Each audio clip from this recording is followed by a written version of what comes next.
High Ambassador Thelix of the Galactic Council stood before the holographic display, his forearms hanging limply at his sides. The strategic overview made for grim viewing. Red icons representing Scourge battleships pushed ever closer to the core worlds, while the blue markers of Council forces retreated in disarray. "We've lost the Proxima sector," General Zayan reported, his crystalline form dimming with distress. "That's the third major system this cycle. The Scourge adaptation rate is unprecedented." "What of the Venturian fleet?" Thelix asked, though he already suspected the answer. "Destroyed. Their psychic barriers were ineffective against the new Scourge countermeasures." Silence fell across the Council chamber. For 3 centuries, the Galactic Council had represented the pinnacle of civilization's 17 species, united in peaceful cooperation, sharing technology and resources across 5 spiral arms of the galaxy. But peace had made them complacent. When the Scourge emerged from the galactic rim 6 years ago, the Council had been woefully unprepared for warfare on this scale. "There is one option remaining," said Ambassador Creel, the eldest member of the Council. The Morphean Elder's skin shifted uncomfortably through patterns of blue and grey. "Though I hesitate to suggest it." "The humans," Thelix said flatly.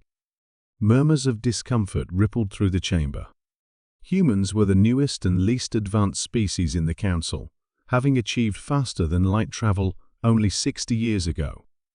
They were viewed as crude, aggressive, and primitive, barely civilized enough to warrant inclusion in galactic society.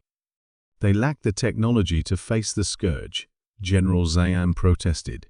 "Their ships are rudimentary, their weapons primitive." Ambassador Creel's form rippled. "Yet they have requested repeatedly to join the war effort. And they have something we lack." "What could they possibly have that we need?" asked Thelix. "Experience with warfare," Creel said simply. "Their history is written in blood." 3 weeks later, Thelix stood in the same chamber, watching as a human delegation entered. Their leader, Admiral Helena Chen, was a small figure by Council standards, yet something in her bearing commanded attention. Unlike the ceremonial robes worn by Council representatives, she wore a simple military uniform, adorned only with rank insignia and campaign medals. "Admiral Chen," Thelix began formally, "the Council thanks you for—" "Let's skip the pleasantries," Chen interrupted, her voice firm but not disrespectful. "Your forces are being systematically destroyed because you're fighting like it's a diplomatic negotiation. We've reviewed your battle tactics. You're attempting to minimize casualties on both sides, preserve infrastructure, and maintain ethical boundaries. That's why you're losing." Shocked silence followed her words. "The Scourge doesn't share your ethical constraints," Chen continued, spreading tactical displays across the holographic interface with practiced efficiency. "They adapt to your patterns because your patterns are predictable.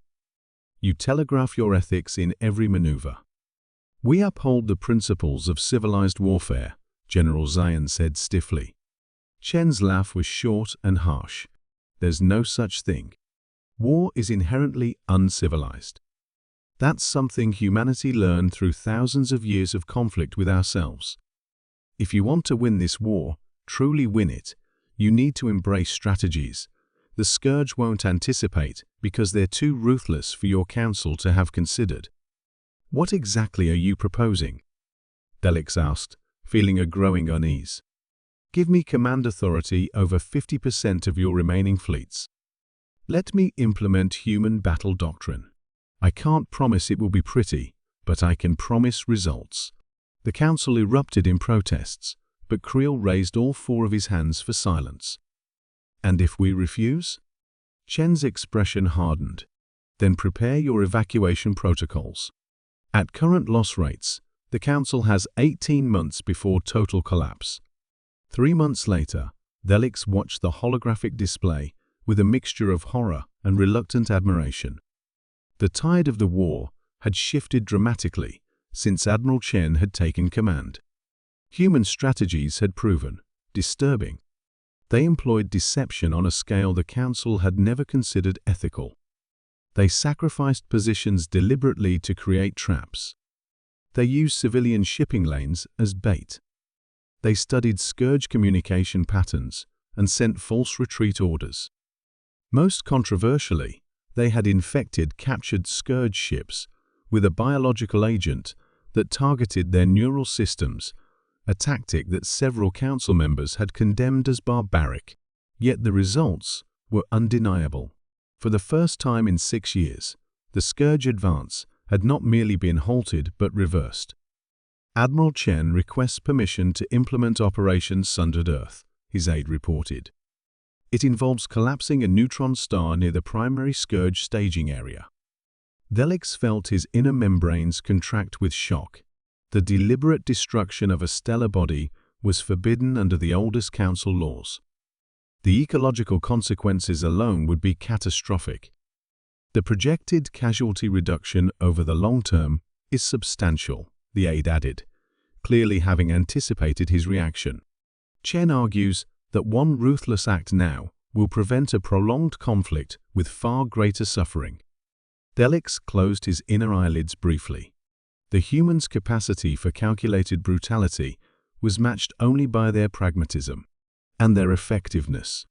"Inform Admiral Chen she has authorization," he said finally, "and convey the Council's gratitude." As his aide departed, Ambassador Creel moved to stand beside him at the viewing platform. "I find myself troubled," Thelix admitted quietly. "We brought humans into this war because we were losing. Now we're winning, but at what cost to our principles?" Creel's skin rippled thoughtfully. "Perhaps this is why humans evolved as they did. They carry the burden of ruthlessness so that more advanced species may maintain their ethics. They do what we cannot bring ourselves to do. And once the war is over, what then? Then we must ensure they learn our compassion, just as we have learned their resolve. Together, perhaps we become something greater than either could be alone." Below them, the holographic display updated, showing another Scourge fleet in retreat. The war that had seemed hopelessly lost just months ago now moved steadily toward victory, brutal, efficient, human victory. "They terrify me," Thelix whispered. "As well they should," Creel replied. "But today, I am grateful that they fight for us, rather than against us."